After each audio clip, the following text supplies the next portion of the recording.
Muchísimas autoridades, señoras y señores, como presidente de Nueva Economía Forum, tengo el placer de darles como nuevo la bienvenida al Forum Europa, la tribuna que organizamos con la colaboración de Asisa, Red Eléctrica de España y BT.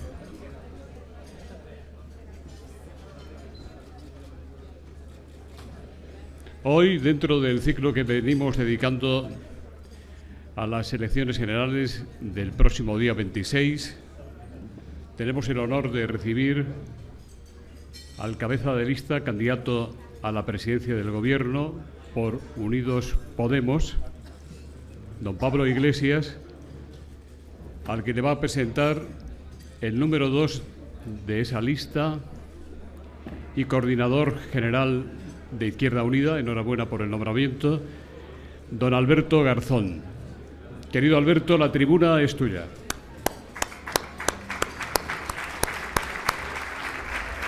Muchas gracias.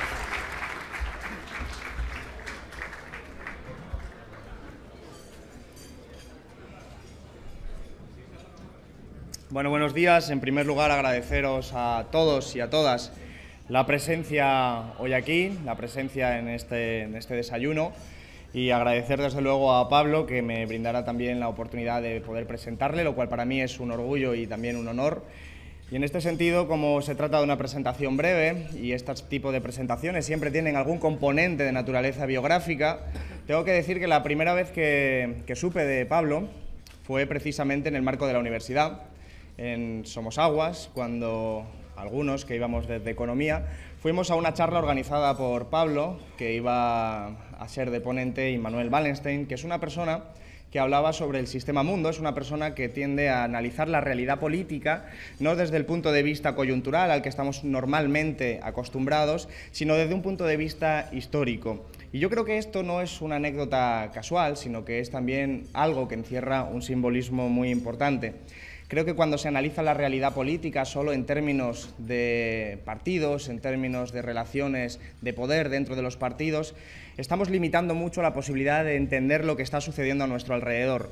Y creo que precisamente el enfoque de aquella charla, el enfoque que Pablo con otros compañeros y compañeras suyos nos estaban brindando para que escucháramos, para que aprendiéramos, para que todo el mundo nos formásemos, era un enfoque distinto, era un enfoque histórico, era un enfoque de una formación mucho más amplia. Creo que una de las partes que explican por qué el bipartidismo se está encontrando de forma tan desconcertada en nuestro país tiene que ver con esto, tiene que ver con este aspecto cultural de la política, tiene que ver con el hecho de que los partidos del Partido Popular y el Partido Socialista durante muchos años han estado manteniendo una realización de sus cuadros políticos fundamentalmente volcados en lo que llamaríamos el aparato, en las relaciones internas de los propios partidos. Mientras eso sucedía, gente como Pablo, gente como los compañeros y compañeras de Podemos, otra gente en otras organizaciones, se estaban formando fuera de esas dinámicas internas de partido, se estaban formando con un enfoque distinto, no estaban pensando en los términos corporativos de los partidos, no estaban pensando en términos de aparato, estaban pensando en términos históricos, estaban pensando en términos de país, en términos de sociedad. Y yo creo que eso explica mucho de esa situación en la que se encuentra el bipartidismo, en la que tiene enormes dificultades para entender por qué ha sucedido lo que está sucediendo.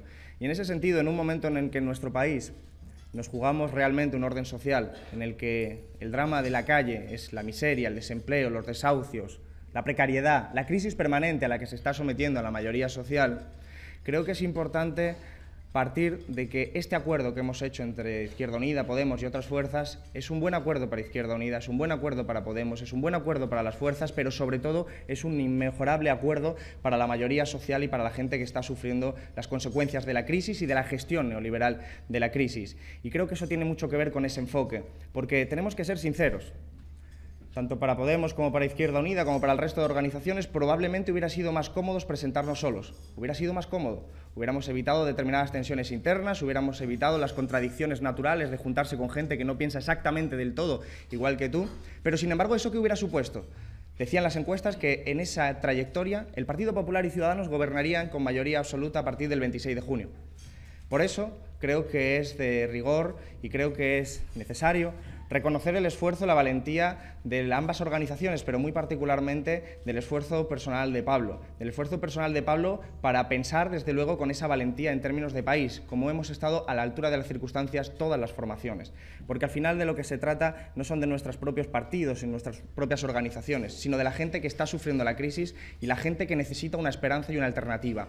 Y yo creo que eso ha sido un mérito claramente de mucha gente. Creo que todo el mundo tiene que aceptar que esto es un proyecto colectivo, pero desde luego sin gente como Pablo y sin una decisión como la que ha tenido, desde luego no hubiera sido posible. Y ahora mismo estamos en unas circunstancias totalmente diferentes de las que estaba planteando yo.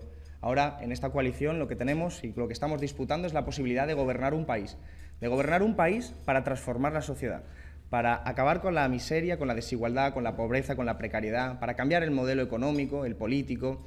Yo creo que eso, desde luego, es una esperanza que ya la gente está abrazando. La gente está abrazando, y no lo digo por las encuestas. Las encuestas siempre son un elemento sobre el que hay que tener mucha precaución. Lo digo por el sentimiento que uno palpa en la gente, en la calle. Ahora mismo nos bajábamos Pablo y yo y lo que nos hemos encontrado es a un trabajador que lo que nos decía es que estaba entusiasmado con esta coalición y que además al mismo tiempo no nos había votado anteriormente, pero que nos va a votar el 26 de junio. Nos lo acaba de decir apenas unos minutos antes de entrar aquí. Creo que eso es lo que se palpa una esperanza, una ilusión. Y en un momento en el que otras formaciones políticas intentan hacer una campaña del miedo, intentan aterrorizar a una población que ya está aterrorizada, pero por razones diferentes. Está aterrorizada porque no llega a fin de mes. Está aterrorizada porque sus hijos e hijas se tienen que marchar del país porque aquí se les ha robado el futuro. Está aterrorizada porque les han bajado los salarios, porque viven en la precariedad permanente. Y esa responsabilidad, ese temor, de ese terror, responde a los gobiernos que han aplicado políticas y que quieren seguir aplicando esas mismas políticas. Frente a eso, esta coalición abriga no miedo, sino esperanza. Esperanza, alegría, la sonrisa de un país, una oportunidad para un país y una oportunidad colectiva que, desde luego, es gracias a muchos esfuerzos de mucha gente, pero también particularmente al de Pablo. Por lo tanto, yo, Pablo, te agradezco esta invitación, te agradezco sobre todo estar a la altura de la historia y te agradezco sobre todo que podamos compartir este trayecto, este recorrido conjuntamente en nuestras organizaciones, pero yo personalmente estoy muy contento de poder ir en este recorrido histórico junto contigo. Muchísimas gracias.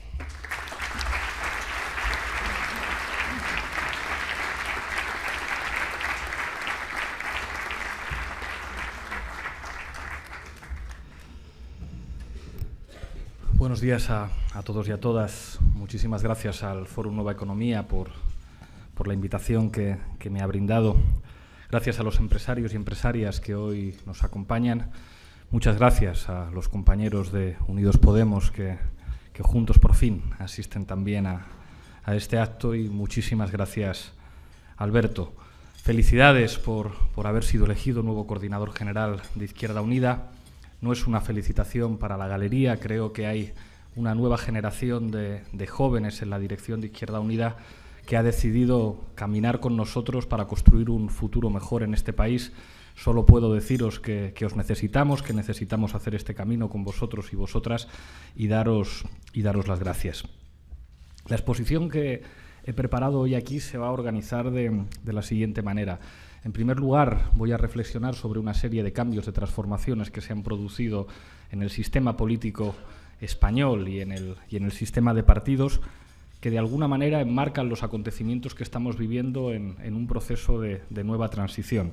En segundo lugar, expondré algunas de las líneas de nuestra política económica que entendemos que se enmarcan en una nueva posibilidad de tipo socialdemócrata después del fracaso de las llamadas políticas de austeridad implementadas a partir de 2010. Parece claro que en este momento Unidos Podemos es la alternativa más clara de gobierno al Partido Popular y seguramente ello se enmarca en un momento de impasse en el que hay una fuerza política con la que nosotros estamos llamados a aliarnos que tiene que tomar una decisión. Estoy pensando en el Partido Socialista. Creo que aunque nosotros ganemos las elecciones, creo que aunque tengamos un resultado muy satisfactorio, no va a haber mayorías absolutas y que va a ser en última instancia el Partido Socialista el que va a tener que elegir si el Partido Popular sigue gobernando o si en España hay un gobierno con nosotros, un gobierno del Partido Socialista con Unidos Podemos. Creo que el contexto en el que se produce esta transformación, que ya se ha operado de manera inequívoca en el sistema de partidos y que también de alguna manera va a condicionar un cambio en el sistema político que llevará aparejado también cambios constitucionales, se ubica en un contexto histórico inédito.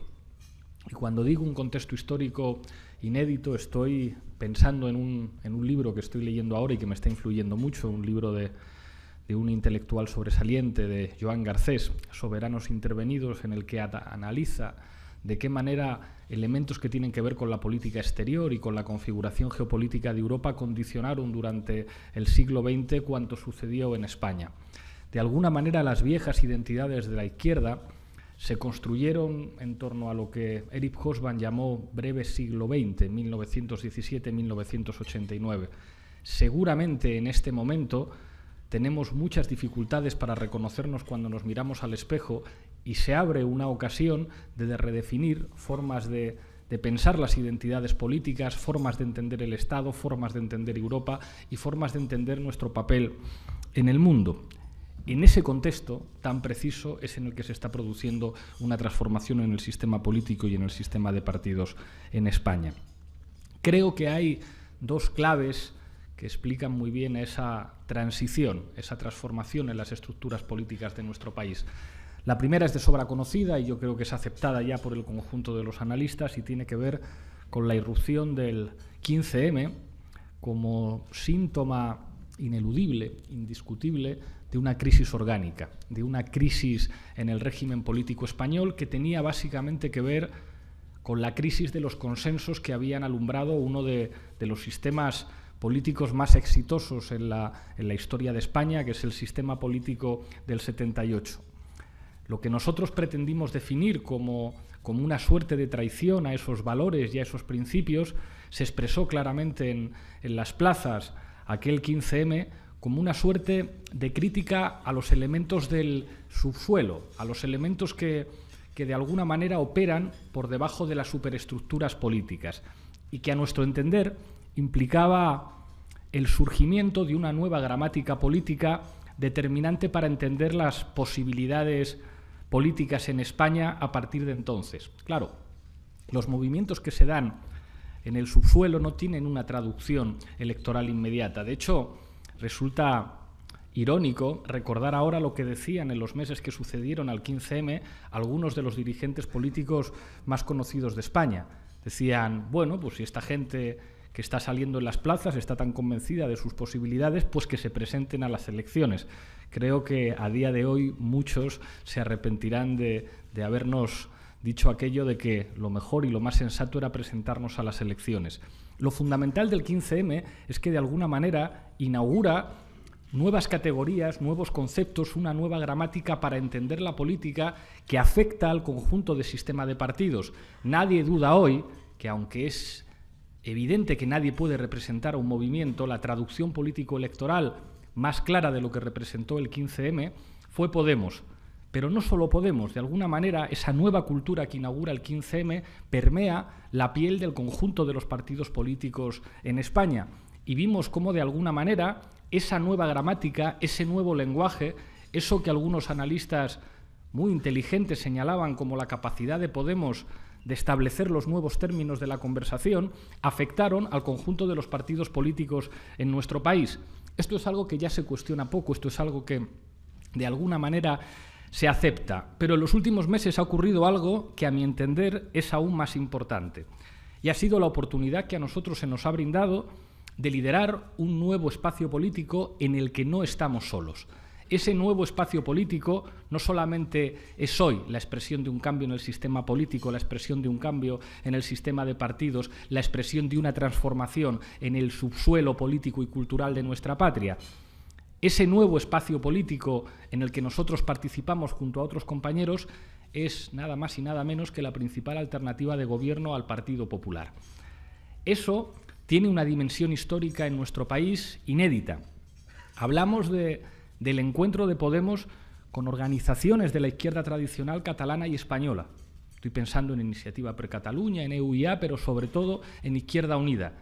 Plantea también el encuentro con fuerzas políticas de ámbito gallego, de ámbito valenciano, de ámbito balear, de ámbito catalán, que ponen encima de la mesa una de las tareas pendientes en la historia política de nuestro país, que es reconocer lo que nosotros llamamos plurinacionalidad y que ha constituido una, digamos, tensión, una fractura ontológica en la historia de nuestro país, que a nuestro juicio tiene que implicar una suerte de salidas de tipo institucional y constitucional desde parámetros democráticos. Que una fuerza política de ámbito estatal haya sido capaz de encarnar esa tensión plurinacional con una propuesta de país es algo que tiene pocos precedentes en nuestra historia. Y el tercer elemento de esa alianza que va mucho más allá de Podemos. En esa alianza forman parte expresiones del municipalismo que hoy han demostrado su capacidad de gobierno en las principales ciudades españolas, en Madrid, en Barcelona, en Coruña, en Zaragoza, en Cádiz, en Valencia. Hoy, el motor del cambio, la prueba de que las fuerzas políticas del cambio pueden ganar las elecciones y que pueden gobernar mejor, está en esos ayuntamientos. Si nosotros podemos decir que somos una fuerza política de gobierno con experiencia probada, es gracias al trabajo y a la gestión que están demostrando unos ayuntamientos que han sido capaces de demostrar, a pesar de sus limitadas capacidades competenciales, no solamente que se puede ahorrar, no solamente que se puede reducir la deuda allí donde esas administraciones municipales se encontraron con una deuda heredada de administraciones del Partido Popular, sino que además pueden gestionar mejor.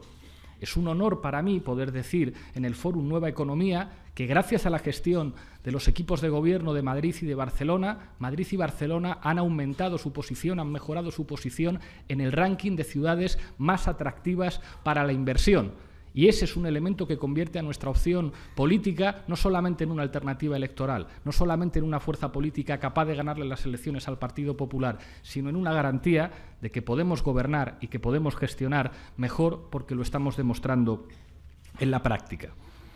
Sin embargo, seríamos enormemente torpes y enormemente miopes si pensáramos que esto lo podemos hacer nosotros solos, si pensáramos que podemos aspirar a una mayoría absoluta en España. No es cierto. No es cierto. Aunque nosotros ganemos las elecciones, vamos a necesitar un acuerdo con el Partido Socialista y eso implica, incluso en momentos de precampaña electoral, tener la suficiente humildad histórica para decir necesitamos al Partido Socialista y estamos obligados históricamente a tenderles la mano. Necesitamos una alianza con la vieja socialdemocracia que nos permita de alguna manera abrir con ellos y ellas un debate de país.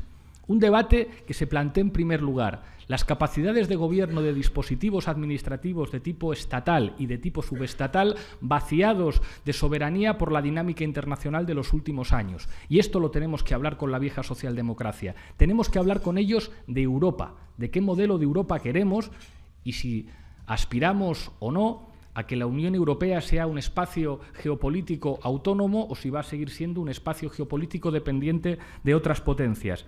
Y tenemos que discutir con ellos también cuál es el papel que pensamos que le corresponde a España en relación con Europa, en relación con Iberoamérica y en relación con el mundo. Y eso lo tenemos que hablar y lo tenemos que discutir con la vieja socialdemocracia porque estamos llamados a gobernar con ellos.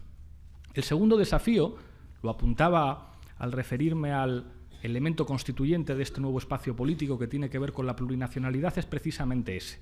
No es un elemento nuevo en la historia de España, es un elemento continuo en los últimos 200 años. Y nosotros decimos, como fuerza política plurinacional, como fuerza política que ha ganado las elecciones en Cataluña y en Euskadi, que es necesario dar una salida institucional y constitucional a la plurinacionalidad del Estado y que eso tiene que dotarse de expresiones jurídicas que nos permitan un nuevo contrato de país.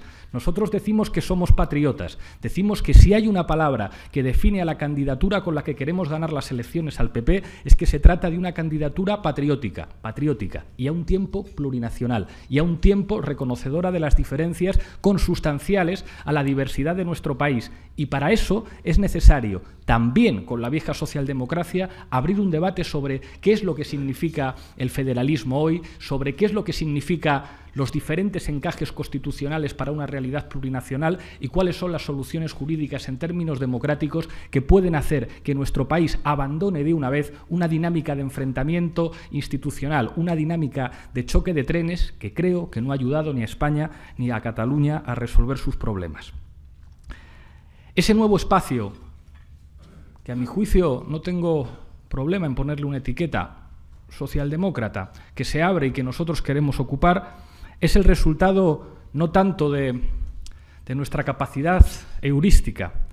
Es irónico que Alberto y yo nos viéramos por primera vez en un acto de Immanuel Wallerstein, el padre del World System Analysis, y que, sin embargo, lo que haya abierto la puerta a una nueva posibilidad socialdemócrata es básicamente el fracaso de las políticas llamadas de austeridad que de alguna manera fueron capaces de subsumir a la vieja socialdemocracia a través de ese nefasto y fracasado artefacto ideológico conocido como Tercera Vía, encabezado en el Reino Unido por el señor Tony Blair y en el caso de Alemania por el señor Gerhard Schröder, con escasas críticas, aunque las hubo, y estoy pensando en el señor Borrell, por parte de los socialdemócratas españoles. Somos el resultado de ese fracaso, somos el resultado del fracaso de la Tercera Vía, somos la posibilidad de hacer cosas que ya conocemos, la posibilidad de que el neokeynesianismo pueda constituir un conjunto de dispositivos de políticas públicas en España. Somos la posibilidad de que el europeísmo, entendiendo que el europeísmo tiene que ser compatible con la defensa de la soberanía, puede volver a constituir una manera de entender Europa. Algunos de ustedes se preguntarán si es posible ser soberanista y ser europeísta al mismo tiempo. Es imprescindible si somos demócratas y entendemos que la legitimidad de las instituciones de gobierno, sea en el nivel estatal o sea en el nivel posestatal o supraestatal, tienen en última instancia que legitimarse a través de mecanismos democráticos. Nosotros hemos dicho que si el Parlamento Europeo representa la soberanía popular, la soberanía de los pueblos europeos, tendría que ejercer un control sobre el Banco Central Europeo. Pero también decimos que no se puede consentir que a los parlamentos nacionales se les robe la soberanía. El problema de la reforma del artículo 135 de la Constitución no solamente es que representó un fracaso, y por suerte el Partido Socialista se arrepintió de haber participado en esa reforma, sino que era una violación del principio fundamental de un Estado democrático que es la soberanía. Defender la soberanía basada en la democracia, tanto de los Estados como de las instituciones de la Unión, forma parte de esa nueva gramática que nosotros tenemos que tejer para ocupar ese nuevo espacio de la socialdemocracia. Esa tiene que ser, además, la base fundamental para entender los problemas que aquejan a Europa. De infausto recuerdo son los intentos de referéndum sobre el llamado Tratado Constitucional Europeo, que demostraron, pues digamos, el escaso cariño de las poblaciones de buena parte de Europa con respecto a esa nueva estructura política.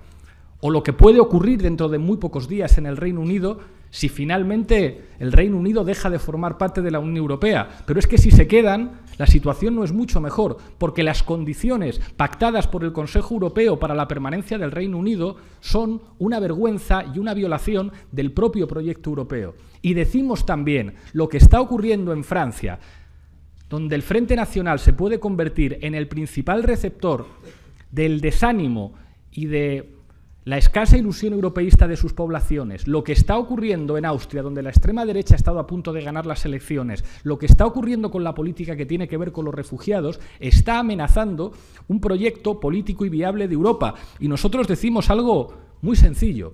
Lo fundamental que implicó que hubiera tanta ilusión en los países del Mediterráneo por incorporarse a la Unión Europea no era ningún elemento ideológico que construyera una suerte de identidad de los europeos respecto al resto del mundo. Eran cosas mucho más materiales y mucho más sencillas. Eran la promesa de prosperidad y el hecho de asegurar que en Europa los derechos humanos, los derechos civiles y los derechos sociales se aseguraban de manera mucho más intensa que en el resto del mundo. O recuperamos una idea de Europa vinculada al bienestar, vinculada a la protección de los derechos sociales y vinculada al respeto de los derechos humanos y los derechos civiles y políticos, o la idea de Europa se caerá por su propio peso. Y nosotros vamos a defender también que Europa tiene que ser una superpotencia. Y para ser una superpotencia no se podrá volver a afirmar que Europa es un gigante económico, un enano político y un gusano militar. Nosotros defendemos un sistema autónomo de defensa europea integrado. Nosotros defendemos el reforzamiento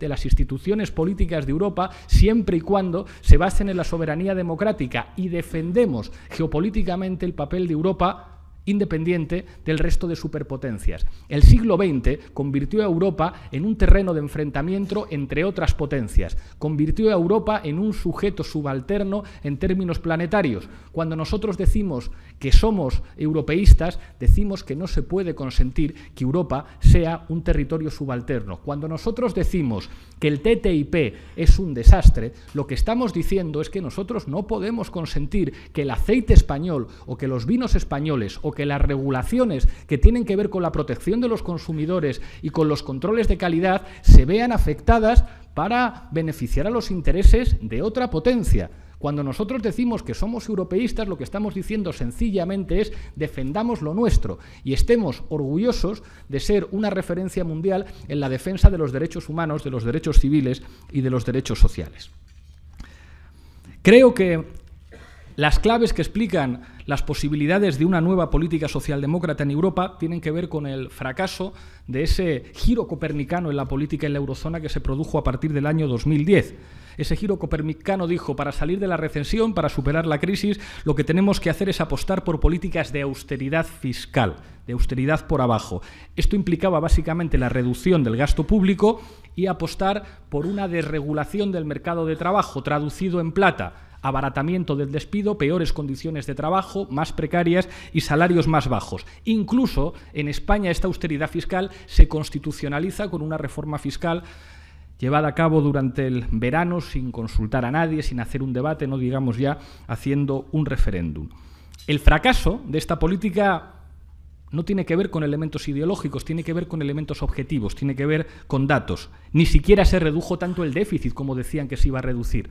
La Comisión Europea dice hoy que es muy difícil cumplir el objetivo del 3% en el año 2017 cuando se planteaba como objetivo para 2013. Pero no digamos ya cuando hablamos de las consecuencias de la devaluación interna, como ustedes saben, cuando un país no tiene soberanía monetaria no puede devaluar la moneda, lo que puede devaluar en las condiciones de trabajo. El resultado de eso ha sido una reducción de la demanda interna en nuestros países, con lo cual los que ustedes son empresarios y empresarias estarán de acuerdo conmigo en que si disminuye la demanda interna, hacer negocios es mucho más complicado. Con lo cual esas políticas no solamente no consiguen resolver el problema de la recesión, sino que la mantienen. Y nosotros decimos, este fracaso tiene básicamente dos implicaciones. La tercera vía fracasó y se ha planteado la posibilidad de hacer una política diferente.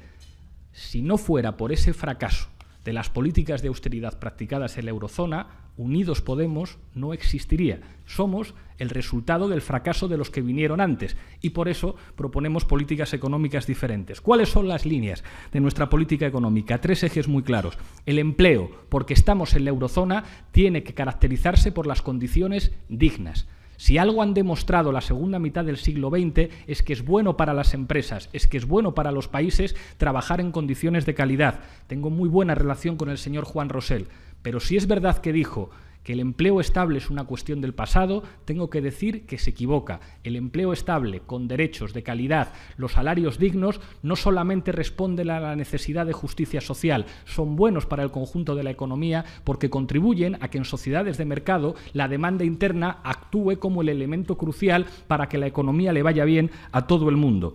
En segundo lugar, es necesario llevar a cabo medidas de rescate social, insisto, no solamente porque sea una cuestión de justicia, sino por razones de eficiencia económica. Los países más desiguales son los países más ineficientes en términos económicos. Si somos capaces de reducir la desigualdad de nuestro país, que es una de las más grandes de la Unión Europea, no solamente estaremos siendo justos, no solamente estaremos cumpliendo la Constitución y la Declaración Universal de los Derechos Humanos, además estaremos haciendo que a las empresas les vaya mejor. En tercer lugar, es imprescindible transformar el modelo productivo. En este país se hizo una apuesta estratégica que apostaba por burbujas inmobiliarias y pelotazos urbanísticos. Y el resultado de ese modelo económico se tradujo en instituciones políticamente corruptas. Siempre que me preguntan cómo hay que combatir la corrupción, digo, el Código Penal está muy bien, la transparencia está muy bien, pero lo fundamental para combatir la corrupción son las políticas económicas y la transformación del modelo productivo. Nosotros decimos que este país tiene que apostar por la industria, por una industria competitiva en el marco de la Unión Europea. Decimos que este país tiene que apostar por la I+D+I y que este país tiene que llevar a cabo una transición energética. por razones de eficiencia, por razones de sostenibilidad y porque nuestro país no puede ser un país dependiente del petróleo cuando el petróleo no es uno de los recursos con los que cuenta nuestro país. En ese sentido enumeraré a toda velocidad, porque entiendo que el sentido de este acto es que yo pueda responder a sus preguntas, algunas de las medidas que nos parecen imprescindibles. Es necesario hacer una reforma fiscal que, en primer lugar, persiga el fraude, que es uno de los grandes problemas de nuestro país, y que adapte la presión fiscal de España a la media europea. Lo que decimos básicamente es: bajemos los impuestos a los de abajo, reduzcamos el IVA, establezcamos un tipo superreducido de IVA al 4% para los productos de primera necesidad y, al mismo tiempo, pues quien se vaya a comprar un yate a lo mejor tiene que pagar un IVA más alto. Y además de hacer esto, es fundamental hacer que por fin en España los tipos nominales y los tipos reales coincidan. Es necesario establecer un impuesto sobre las transacciones financieras. Es necesario establecer un impuesto de solidaridad que haga que todo el mundo arrime el hombro para superar las consecuencias de la crisis. Es necesario, y lo digo con toda claridad, derogar no la última, sino las dos últimas reformas laborales. Nosotros decimos que hay que subir el salario mínimo, 800 euros en los 2 primeros años de legislatura y llegar hasta los 950 en los 2 últimos años de legislatura, no solamente porque sea una cuestión de justicia social, sino por razones de eficiencia económica, porque es necesario aumentar la demanda interna. Con respecto a las pensiones voy a ser muy claro. Si las pensiones no se adaptan a la alza con el índice de precios al consumo, se está devaluando la capacidad adquisitiva de nuestros pensionistas. Nosotros entendemos que las pensiones se tienen que actualizar a la alta siguiendo el IPC y entendemos además que la propuesta que hicieron los socialistas de complementar la financiación del sistema de pensiones por la vía fiscal nos parece sensata. Lo fundamental además para que el sistema de pensiones sea sostenible es que España vuelva a ser un país atractivo para que vengan trabajadores de otros países a producir con nosotros al mismo tiempo que mejoramos las condiciones del empleo. En política de vivienda somos muy claros también. Hay que terminar con los desahucios sin alternativa habitacional y la dación en pago retroactiva tiene que ser una realidad en España. En I+D+I decimos sencillamente que la inversión tiene que llegar al menos al 2% del PIB. Llevamos en nuestro programa una propuesta que a mí, por venir del mundo de la universidad, me gusta mucho, el programa Margarita Comas, de atracción, de repatriación del talento que se tuvo que ir a investigar y a producir fuera de nuestras fronteras. El Plan Nacional de Transición Energética tiene que tener 2 patas. Un plan nacional de ahorro energético que nos permitiría crear puestos de trabajo con el paro creado mediante la industria de la construcción y al mismo tiempo un plan nacional de energías renovables que aseguraría la independencia de nuestra patria respecto a los recursos energéticos derivados del petróleo. Con respecto a la banca, y voy terminando con esto, tiene que haber una banca pública y no va a costar nada. Los ciudadanos españoles ya se encargaron, ya tuvieron que pagar la factura de nacionalizar Mare Nostrum y Bankia. Muy bien, ya que los ciudadanos españoles han tenido que comprarse Mare Nostrum y Bankia, que Mare Nostrum y Bankia se conviertan en una banca pública imprescindible para prestar los servicios financieros necesarios para un desarrollo económico más sensato de nuestro país. Se preguntarán algunos de ustedes, ¿es posible todo esto en el marco de la eurozona? Claro que es posible, porque la política tiene que ver con tomar elecciones y les pondré 2 ejemplos muy claros.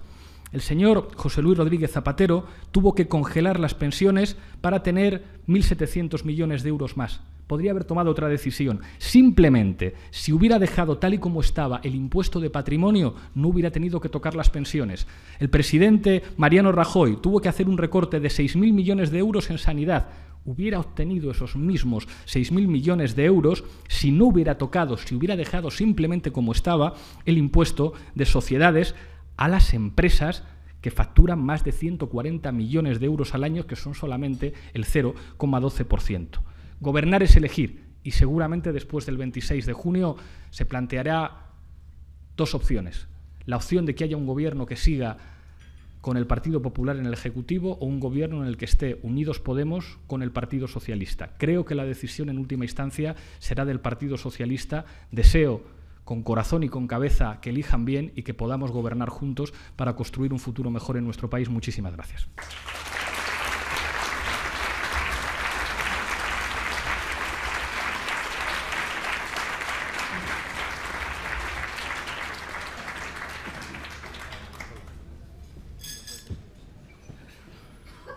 Muchas gracias, Alberto. Muchas gracias, Pablo. Pues ya ve usted, como tengo la mesa de preguntas, voy a intentar organizarlo lo mejor posible, cosa que es difícil.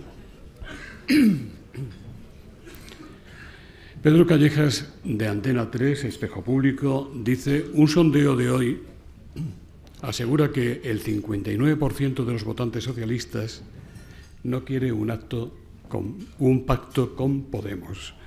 Si el PSOE saca más escaños, pero Unidos Podemos más votos, ¿debería ser usted el candidato propuesto antes que Sánchez?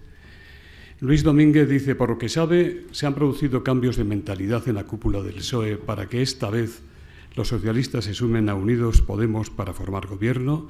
¿Será doña Susana Díaz, que parece la enemiga número 1 de Podemos, capaz de impedir la coalición? Lucas Goicoechea, de 4, tras las encuestas, señor Iglesias, ¿se ve usted en la Moncloa? Muchísimas gracias por las preguntas. Creo que, a pesar de que a veces se fuercen un poco los titulares, cada vez que han preguntado a los votantes socialistas cuál era su opción preferida de gobierno de coalición, en comparación con las distintas posibles, siempre han preferido una opción de gobierno de coalición progresista, siempre. Y creo que eso sería, en cualquier caso, lo más sensato. En cualquier caso, es una cosa que tendrá que decidir el Partido Socialista. Y fíjense, yo creo que la opción más sensata, para que las encuestas no te la hagan otros, hacerla tú mismo. Que el Partido Socialista pregunte a su militancia con quién quiere hacer una coalición de gobierno, con el Partido Popular o con Podemos, y que decida la militancia socialista, y así no hace falta que les hagan las encuestas desde fuera.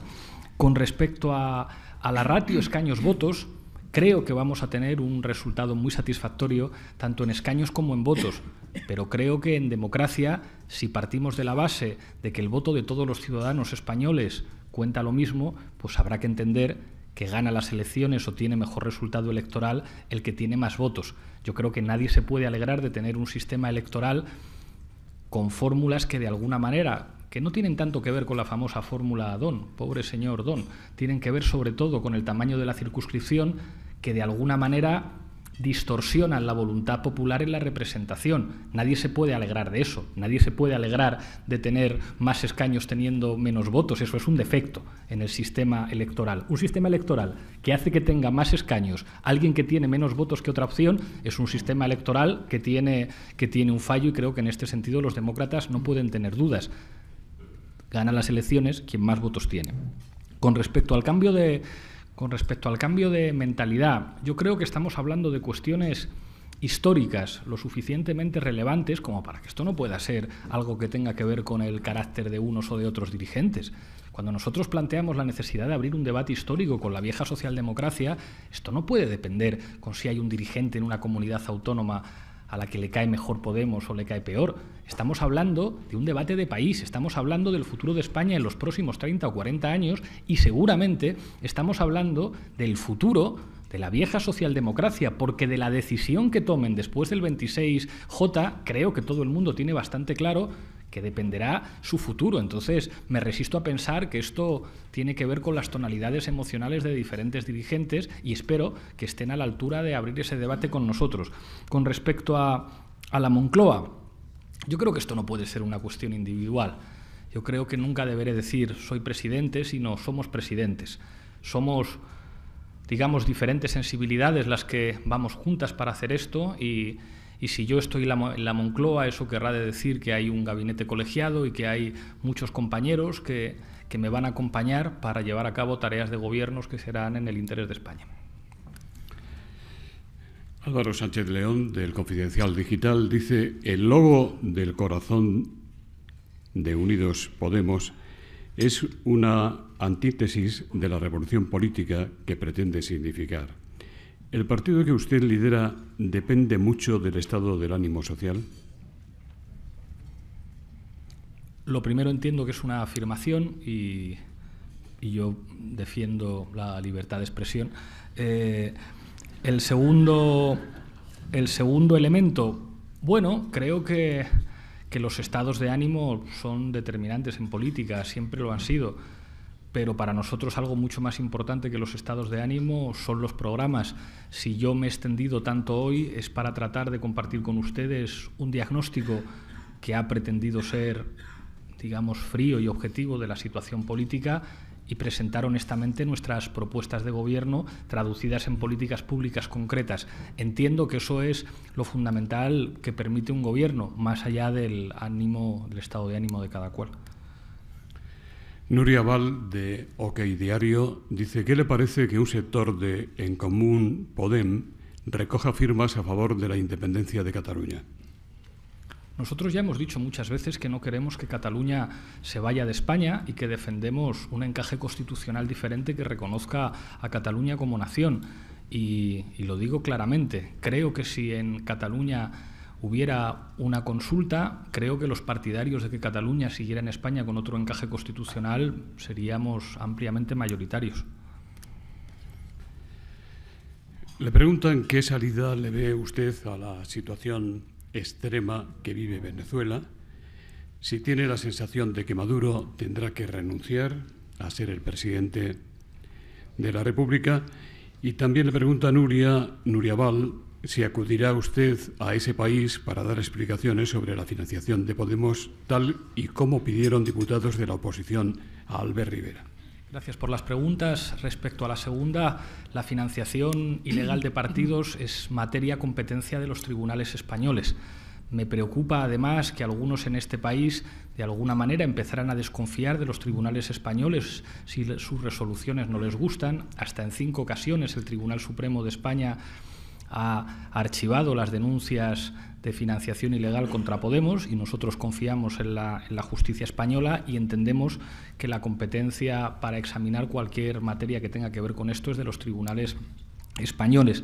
Respecto a la primera pregunta, creo que efectivamente en ese país hay una situación de enfrentamiento institucional grave y preocupante entre el Poder Ejecutivo y el Poder Legislativo, y creo que los instrumentos para contribuir a destensar esa situación son instrumentos de la política exterior.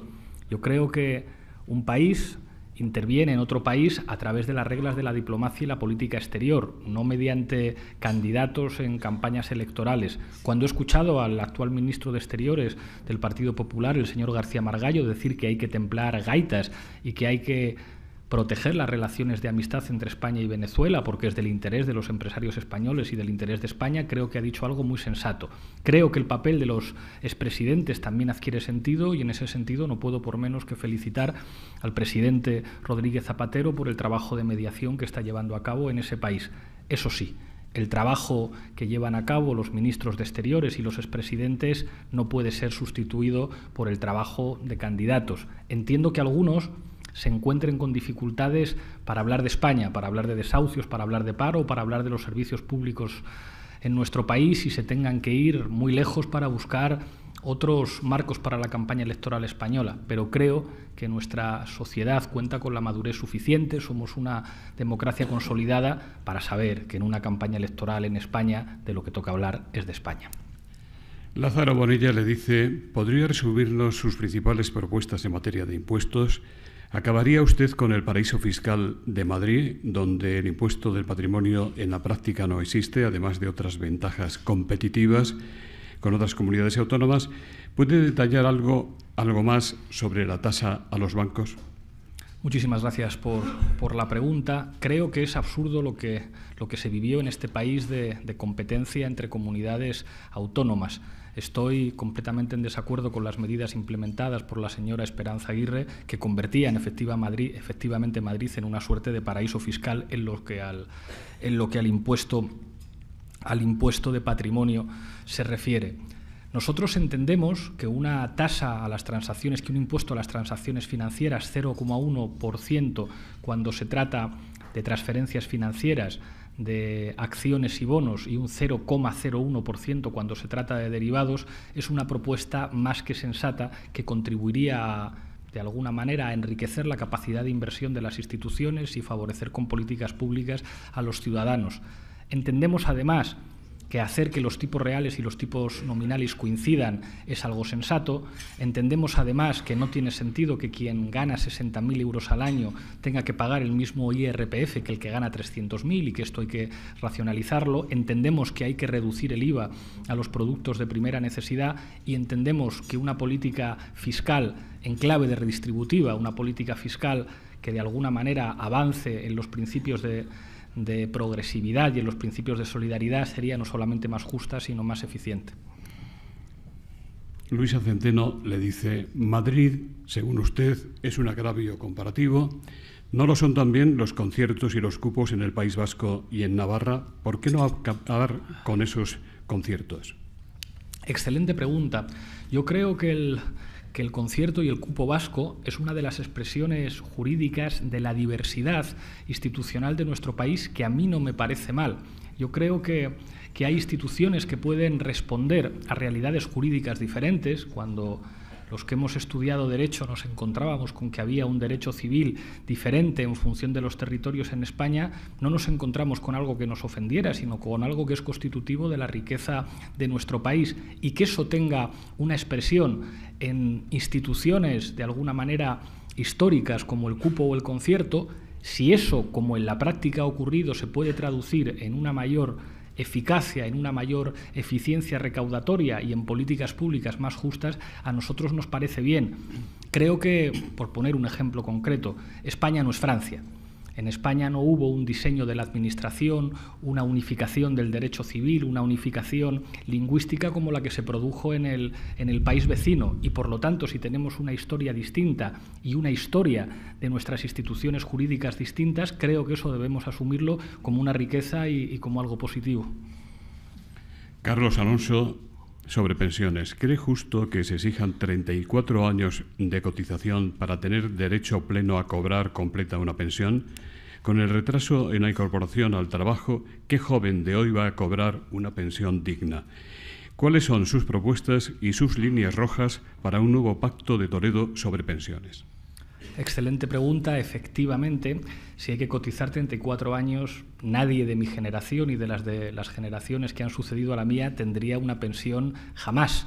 Lo decían los jóvenes de Juventud Sin Futuro: no vas a tener pensión en tu vida a la vista de la legislación actual.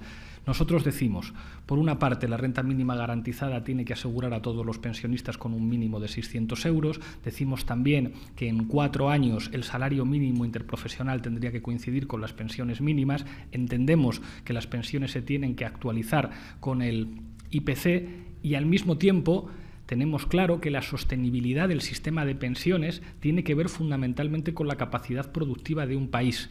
Si en este país vuelven a venir trabajadores de otros países a trabajar con nosotros, si en este país se dignifican las condiciones de trabajo de la clase asalariada, entonces podremos tener un sistema de pensiones sostenible. Y además de eso, la propuesta que hicieron los socialistas de complementar el sistema de financiación de la caja de pensiones por la vía fiscal a nosotros nos parece muy sensata. Consuelo Sánchez Algaba, de la Asociación de Mujeres Unidas contra el Maltrato, le pregunta qué cambios tiene pensados para hacer frente al trágico incremento de mujeres maltratadas y asesinadas por la violencia de género en nuestro país. A nosotros nos gusta más hablar de violencia machista, porque entendemos que la violencia machista no solamente afecta al ámbito de la pareja. Hay una medida inmediata que nos parece crucial: devolver las competencias a los ayuntamientos, que son los que tienen más capacidad para el seguimiento y la protección de esas mujeres, asegurando algo que nos parece de necesidad inmediata: alternativa habitacional para las mujeres víctimas de violencia machista sin necesidad de denuncia previa.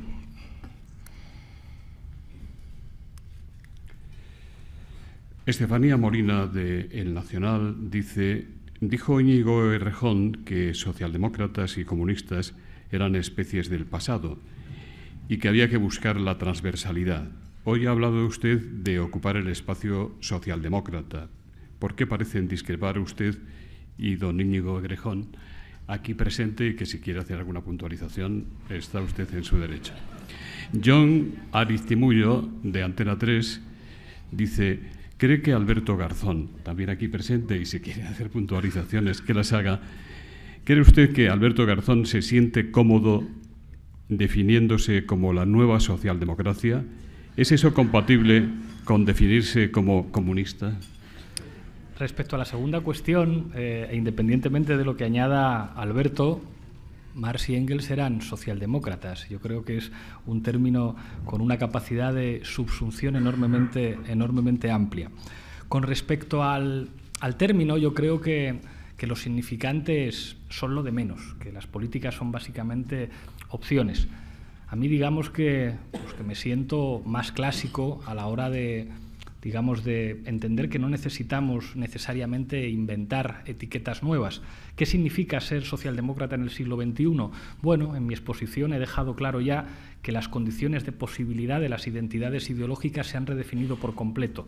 ¿Qué era un socialdemócrata en el siglo XX? Pues básicamente lo que la geopolítica del breve siglo XX, 1917-1989, permitía ser, lo mismo que definía la identidad comunista. La identidad comunista y la identidad socialdemócrata se definen en el siglo XX en función de una suerte de relaciones geopolíticas. ¿Eso tiene algo que ver con la realidad del siglo XXI? Nada.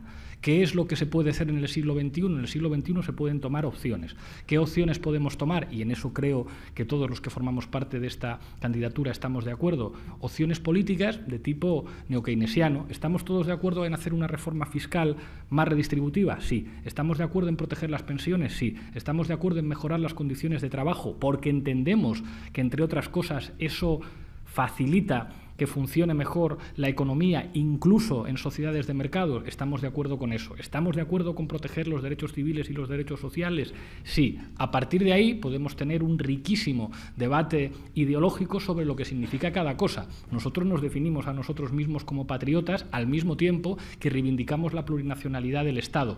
Creo que hay muchas cosas que ya están inventadas en la historia política de las ideas y que el contexto histórico del siglo XXI nos permite de alguna manera adaptarlas a las sociedades que nos ha tocado vivir, siendo perfectamente conscientes de los límites que tienen de alguna manera las políticas que se pueden implementar desde los dispositivos administrativos del Estado-Nación. Es que eso ha cambiado también. Es que las atribuciones soberanas de los Estados y de los dispositivos subestatales, las comunidades autónomas y los ayuntamientos, se han redefinido. Cuando uno tiene responsabilidades políticas, el debate ideológico es positivo, pero básicamente lo que tiene son opciones. Tú puedes hacer dos tipos de reforma fiscal. Una reforma fiscal como las que se han hecho hasta ahora para favorecer a los de arriba y favorecer los paraísos fiscales, o una reforma fiscal más redistributiva. En el mercado de trabajo tú puedes hacer dos cosas: proteger derechos o devaluar derechos. En política sanitaria tú puedes hacer dos cosas: proteger la pública o facilitar el crecimiento de la sanidad privada. En política educativa tú puedes hacer dos cosas: favorecer la educación privada o reforzar la educación pública. Esas son las opciones de un gobernante. Y luego el debate ideológico ya lo iremos teniendo. Antonio González, usted defiende una reforma laboral. ¿Qué tipo de contratos, qué precios de indemnizaciones derogará la reforma del Partido Popular en los primeros 100 días de su gobierno, en su caso? A la segunda respuesta, sí, la del Partido Popular de 2012 y la del Partido Socialista de 2010. Nosotros entendemos que hay que volver a la indemnización de 45 días por año trabajado. Fue la reforma laboral del año 2010 del Partido Socialista, que mereció una respuesta en forma de huelga general, la que hizo pasar de 45 a 33 días por año trabajado, y la reforma laboral del Partido Popular la redujo a 20 días de indemnización por año trabajado. Si llegara a gobernar Ciudadanos con su propuesta de contrato único, tendríamos 8 días de indemnización por el primer año trabajado. Nosotros pensamos que esto es completamente ineficaz y pensamos que uno de los instrumentos fundamentales que tiene que aplicar el Estado para intervenir en el mercado de trabajo es lo que de alguna manera reduzca la temporalidad. Creo que la temporalidad es lo que se vincula con la precariedad y, desde luego, las dos reformas laborales que se han hecho, supuestamente pretendiendo reducir la temporalidad, no lo han conseguido, así que pensamos que habría que hacer lo contrario. Manuel Regueiro, del Colegio de Geólogos, dice: en el Plan Conjunto de Unidos Podemos se propone un Plan Nacional de Transición Energética que, en el plazo de 34 años, plantea el cierre de las centrales nucleares, las térmicas y las plantas de ciclo combinado, que hoy representan el 43% del consumo nacional. ¿No le parece que 34 años en tiempos políticos es un brindis precisamente al sol? No solamente un brindis al sol, son tiempos geológicos si hablamos de los tiempos políticos. Por eso nosotros pretendemos cerrar las centrales nucleares no en 24 años, sino en 8. En 2024, si nosotros gobernamos, no habrá una sola central nuclear abierta en España. Y el Plan Nacional de Transición Energética lo queremos implementar desde el primer día. Eso tiene que ver tanto con el ahorro energético, mejorando la eficiencia de los edificios de este país, lo cual permitiría generar puestos de trabajo que recolocarían a trabajadores en paro procedentes de la corrupción, de la construcción. Construcción-corrupción son dos nociones muy análogas. Y por otra parte, un Plan Nacional de Transición Energética que apostara por las energías limpias, no solamente porque son limpias, no solamente porque son más sostenibles, no solamente porque son mejores, sino porque son más eficaces, en particular en un país que tiene que comprar petróleo en mercados internacionales en el que nosotros no podemos hacer nada para intervenir sobre los precios del petróleo.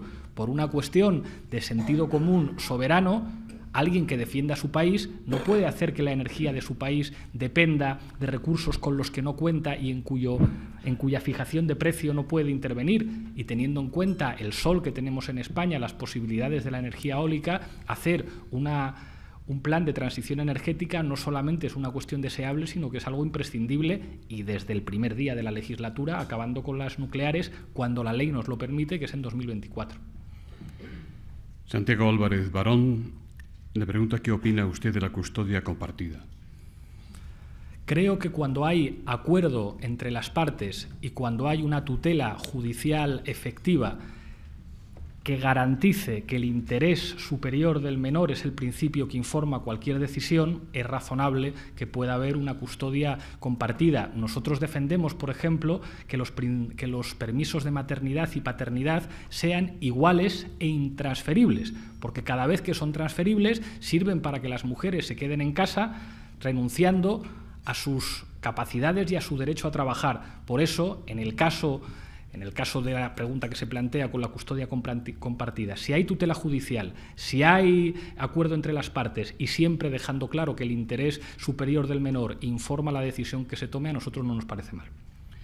Iván Gil, del Confidencial, le pregunta por qué razones apoya usted la entrada del PSOE en el Gobierno Municipal de Madrid y en qué áreas de gobierno cree que aportarían mayor experiencia. ¿Ha hablado usted con Carmena sobre ello? Joaquín Blanco le pregunta, ¿las conversaciones de Carmona, Antonio Carmona, con el presidente de Auxban suponen un inconveniente para la incorporación del PSOE al Gobierno Municipal de Madrid? Gracias por las preguntas. Respecto a la primera, es la alcaldesa quien tendrá que tomar la decisión de qué responsabilidad de gobierno ocupa cada uno en el ayuntamiento, porque para eso es la alcaldesa y no osaré yo en hacer ningún comentario al respecto. A mí me parece positivo que el Partido Socialista gobierne con nosotros y que arrime el hombro en el Ayuntamiento de Madrid, en el Ayuntamiento de Barcelona, en el Ayuntamiento de Cádiz y ojalá también en el Gobierno de España. Respecto a las conversaciones del señor Carmona, creo que se califican por sí mismas y creo que no solamente han generado una notable incomodidad en el conjunto de las fuerzas políticas, sino incluso en el propio Partido Socialista. Creo que tener esa relación de amistad y complicidad con alguien que está en la cárcel por cometer delitos muy graves no ayuda a la imagen del Partido Socialista, y estoy convencido de que el Partido Socialista sabrá tomar las decisiones oportunas para limpiar su imagen. Francisco José Alonso Rodríguez, de la Liga Pro Derechos Humanos, dice, ¿su gobierno reconocería a la República Árabe Saharaui Democrática, RASD? Por supuesto que sí, y desde aquí quiero enviar mi más sentido pésame a los compañeros saharauis que han perdido a su líder, al que tuve oportunidad de saludar en una ocasión. Nosotros entendemos que España tiene una responsabilidad histórica como antigua potencia colonial que administraba los territorios del Sáhara, y defendemos, como entiendo que deben defender todos los demócratas, la necesidad de un proceso de autodeterminación en la que sean los saharauis los que decidan su propio camino. Francesco Maneto, del País. En el debate con Rivera dijo que retiraría los contratos de las empresas públicas en Arabia Saudí. ¿Lo haría con todos y cada uno de los países que violan los derechos humanos?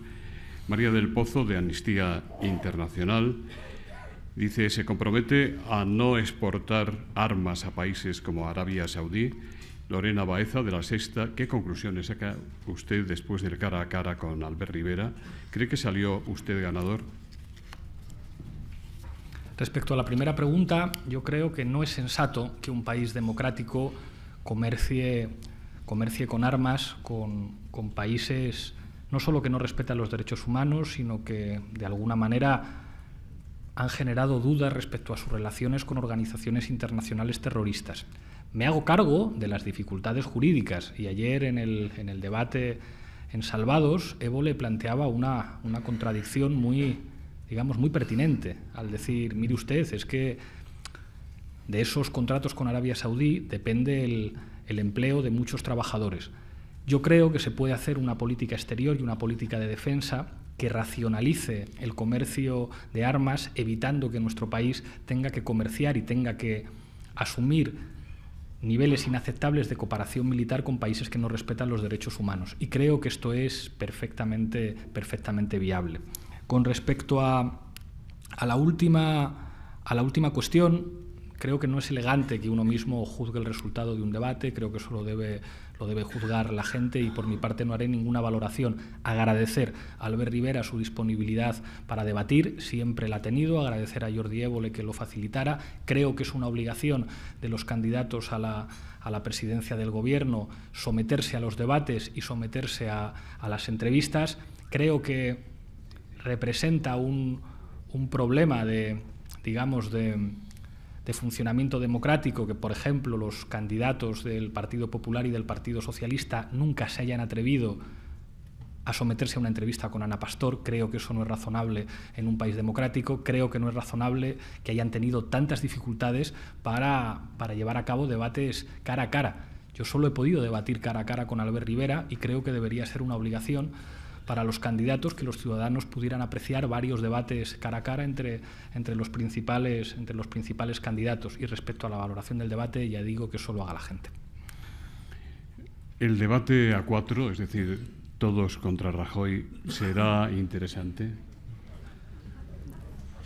Fíjense que ayer leía un artículo en el diario El País, que no suele ser muy benévolo con nosotros, benévolo por utilizar una palabra cariñosa, en el que titulaban un artículo Todos contra Unidos Podemos, y a la vista de los discursos que están manejando el resto de fuerzas políticas, creo que lo que vamos a ver en ese debate es al Partido Popular tendiendo la mano a Ciudadanos y al Partido Socialista para que se pongan de acuerdo, básicamente entendiendo que su rival fundamental somos nosotros. Vamos a ver a Ciudadanos diciendo, básicamente ejerciendo de agencia matrimonial entre el Partido Socialista y el Partido Popular, y creo que, por desgracia, vamos a ver al Partido Socialista sin atreverse a decir qué va a hacer, porque el Partido Socialista va a ser el que tenga que decidir si a través de una abstención, como dicen ya algunos analistas, facilita que Mariano Rajoy siga en la Moncloa, o si prefiere un gobierno de coalición con nosotros. Esta es la pregunta fundamental.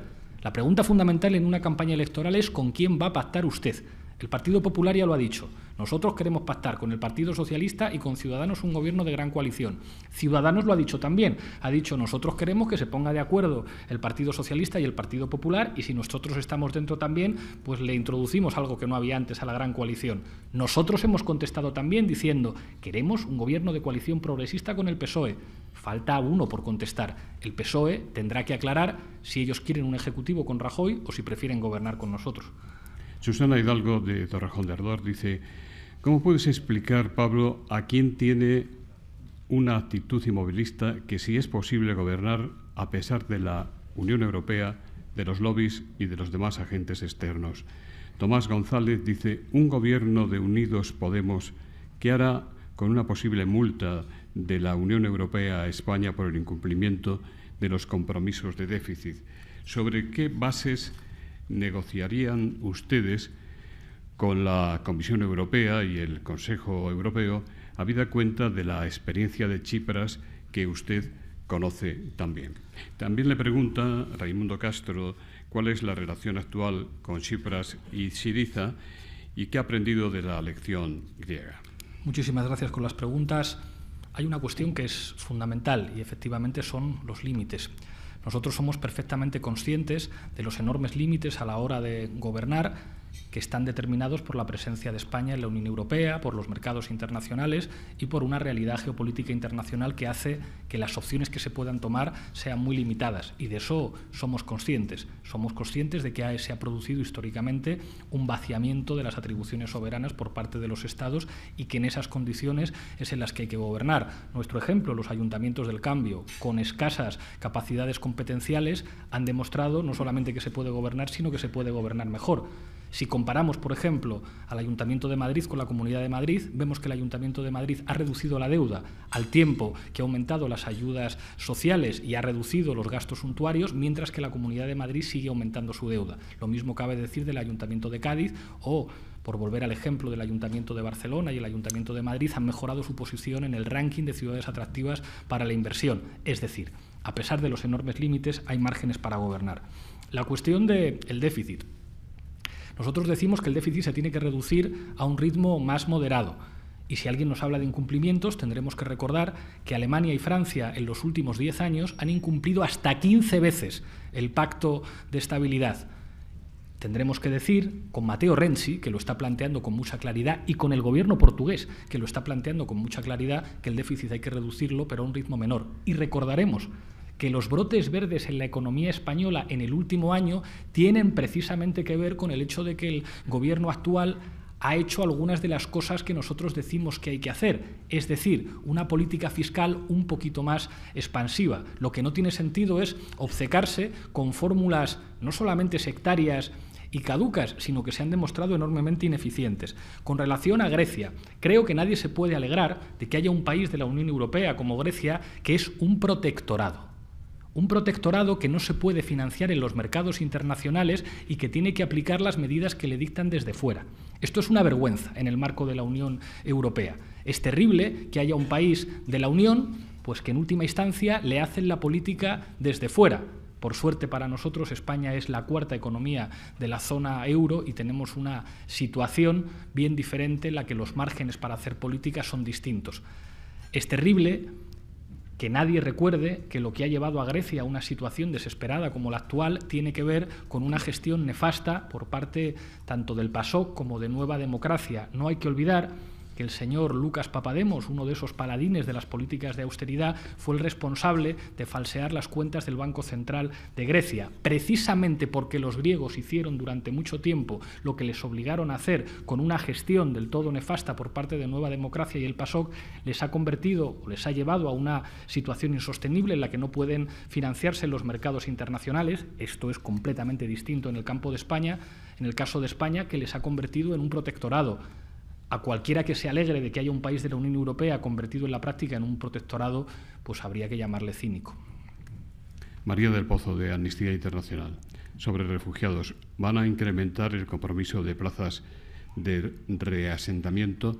¿Qué van a hacer con el acuerdo de la Unión Europea-Turquía? ¿Pararán las devoluciones? José Luis García Quiñones, de Oxfam Intermón, van a hablar más en la campaña electoral de política exterior y de compromisos concretos en materia de refugiados y desplazados y en ayuda oficial al desarrollo.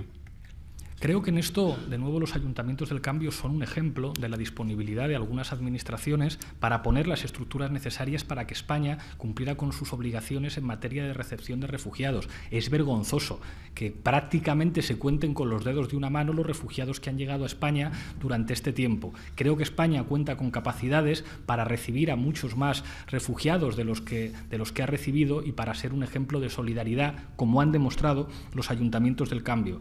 Nuestra posición sobre el acuerdo UE-Turquía es conocida, nos parece una vergüenza. Eso sí, nos llama la atención que muchos de los que votaron en el Parlamento Europeo a favor de este acuerdo ahora se escandalicen. Creo que una de las señas de identidad de la Unión Europea tiene que ser el respeto de los derechos humanos. Eso no es compatible con las devoluciones en caliente que, por cierto, se han practicado en la frontera sur española y que incumplen flagrantemente la legalidad internacional, y nosotros no consentiremos eso en ningún caso. Ojalá en la campaña electoral podamos hablar de estos temas y no se limiten los temas de política internacional a lo que todos ya sabemos. Iñaki Guevara, de la Unión de Actores y Actrices, dice: sé que en el programa de Unidos Podemos hay un apartado de cultura, pero ¿por qué ni ustedes ni ningún otro partido político plantea en los debates la cultura?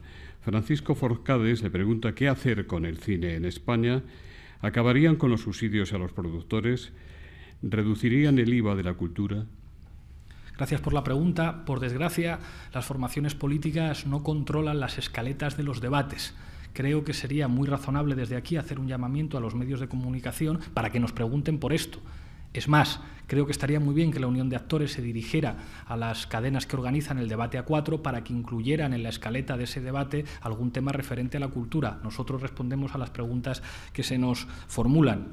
Si se han dado ustedes cuenta, prácticamente solamente los profesionales de la cultura nos preguntan por la cultura, mientras que los profesionales de la comunicación no lo hacen. Ojalá lo hagan más. Yo me comprometo desde aquí a intentar hablarlo. Con respecto al IVA cultural, tenemos claro que hay que reducirlo y pensamos que hay que hacer una política cultural ambiciosa que a un tiempo que protege los derechos de los creadores se adapte al desarrollo de las nuevas tecnologías de la información y las comunicaciones, y creo que se puede avanzar mucho y bien en este sentido. Clara Jiménez, del Objetivo, ya vamos terminando. ¿Por qué hay varios cabezas de lista designados a dedo en las listas de Unidos Podemos si ustedes han defendido las primarias como el mejor método de elección de los candidatos? Ejemplos: Salamanca, Almería, Jaén y Córdoba. En ningún caso son candidatos elegidos a dedo. Podemos se dotó de dos instrumentos. En primer lugar, unas primarias abiertas a la ciudadanía en la que podía participar cualquiera, entendiendo además que lo fundamental era tener un grupo parlamentario que representara al conjunto del país, estableciendo una serie de correctores que tenían que ver con el acuerdo con los diferentes territorios. Al mismo tiempo, a través de un referéndum interno en el que de nuevo pudo participar todos los inscritos en Podemos, se pidió una posibilidad habilitante a la dirección de campaña para incorporar a las listas a personas de la sociedad civil cuyo reconocido prestigio y trayectoria sirviera para hacer algo que no ocurría tradicionalmente en España, y es que gente muy valiosa para la política no podía entrar a hacer política porque de alguna manera estaban expulsados por una dinámica interna en la que solamente los cuadros del partido podían hacerse con el control de la presencia en las listas. Gracias a que nos dotamos de un sistema en el que por un lado había primarias abiertas y en el que por otro lado podíamos incorporar a personas muy valiosas, pues personas como magistrados como Victoria Rosell o como Juan Pedro Illanes o como Julio Rodríguez, es jefe del Estado Mayor de la Defensa, han podido ir en nuestras listas y van a poder hacer un papel fundamental como parlamentarios. Estamos muy orgullosos de tener unas listas como las que tenemos. Damián Muñoz, del Observador, le pregunta qué espera usted de la visita al Papa, será del Papa, el 10 de septiembre. ¿Qué libro le regalará a usted? ¿Y qué hará usted si es el presidente del Gobierno? Respecto al Papa. Respecto al Papa. La visita creo que es al Papa, porque no tengo yo previsto que el Papa me visite a mí. No tenemos ninguna confirmación oficial todavía al respecto, a pesar de lo que han publicado algunos medios de comunicación. Si se confirmara que efectivamente el Papa nos va a recibir en el mes de septiembre, pues será un honor y un enorme placer conocerle en persona, como ustedes saben. ¿No es postureo, teniendo en cuenta su posición religiosa? Fíjese que esto no es Fíjese que esto no es una cuestión nueva. Cuando visitó por primera vez el Papa el Parlamento Europeo, fui el primer parlamentario en aplaudirle. Creo que se puede aspirar a dirigentes de otras organizaciones ideológicas cuando lo que dicen es justo y cuando están siendo valientes. Hay muchas cosas que a mí me diferencian del Papa, pero hay otras cosas que está haciendo que me parecen muy sensatas. Mi abuela siempre me dijo: te hubiera encantado conocer a Juan XXIII, que era un Papa bueno. Este Papa a mí no me genera los mismos sentimientos que el señor Ratzinger o que el señor Wojtyla. Creo que tiene una sensibilidad que hace que en muchos aspectos reme en la misma dirección que nosotros, y creo que siempre es una cosa saludable poder estrechar lazos con quien piensa distinto. Yo no pensaría que si usted da la razón a Alberto Garzón cuando tiene razón, está de alguna manera utilizando el postureo, sino que de alguna forma, pues si lo que dice Garzón le parece a usted bien, pues es sensato que usted se lo reconozca. Ya le regalé un libro, que creo que no había contado en ningún sitio qué libro era, San Manuel Bueno Mártir, de Miguel de Unamuno, que era, digamos, como una manera de expresar la voluntad de tender puentes. Hay un personaje de esa novela, Lázaro, si no recuerdo mal, que creo que expresa muy bien la forma en la que un ateo se puede entender de maravilla con un religioso si hay un bien superior en juego como es la dignidad de la gente. Creo que hay algo mucho más importante que creer en Dios o no creer en Dios, y es creer en la gente y defender la dignidad de la gente, y en eso nosotros podremos coincidir con gente que cree y con gente que no cree. Con respecto al Papa, si soy presidente del Gobierno, pues la relación razonable entre un jefe de Gobierno y un jefe de Estado como es el Papa. ¿El concordato? En este caso yo entiendo que no puede haber privilegios y que el propio término concordato es inadecuado para expresar la relación jurídica propia de un Estado democrático, en este caso con el Estado del Vaticano.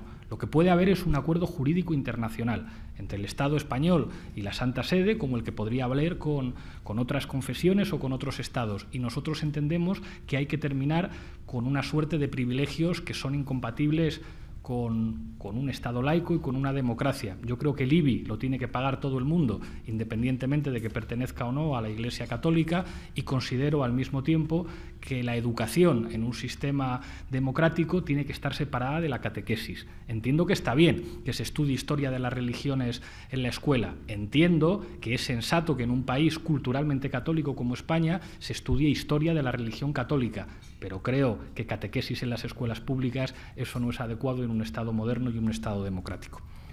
Carlos López Combarros dice: Javier Marías, el escritor, dice que Podemos es un partido arcaico, anacrónico, regresivo y reaccionario. Manuel Valls en estos días insiste en que la izquierda tiene que movilizarse. ¿Cómo lo ve usted? Y Gemma Huesca dice: ahora que las encuestas le dan como segunda fuerza a Podemos, ¿qué credibilidad otorgan ustedes a esos sondeos? Y si creen que se va a producir el sorpaso que vaticinan. Gracias por las preguntas. Decía Manuela Carmena, soy partidaria de la reinserción. A propósito de Javier Marías, yo diría que soy partidario de la libertad de expresión y creo que es saludable que los intelectuales se expresen y que además se expresen en términos duros. Creo que eso forma parte de una sociedad democrática y ojalá hubiera más intelectuales como Javier Marías que demostraran su valor y su honestidad a la hora de expresarse públicamente, alejándose del poder, que es lo que yo creo que saben hacer los intelectuales dignos. Respecto a la cuestión del sorpaso, el único sorpaso que a nosotros nos interesa es superar al Partido Popular. Nosotros entendemos que el Partido Socialista tiene que ser un aliado, le vamos a plantear esa alianza independientemente del resultado que tengamos en relación con ellos, y creo que lo que toca en este país es ganar al PP. En nombre de BT, Red Eléctrica de España y Asisa, el consejero delegado de esta última, don Enrique Porres, va a despedir el acto. Gracias, José Luis. Buenos días a todos.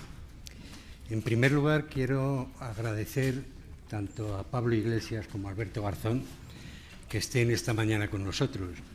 Son dos personalidades que tienen acreditados en estos momentos su liderazgo sobre amplias capas de la población española.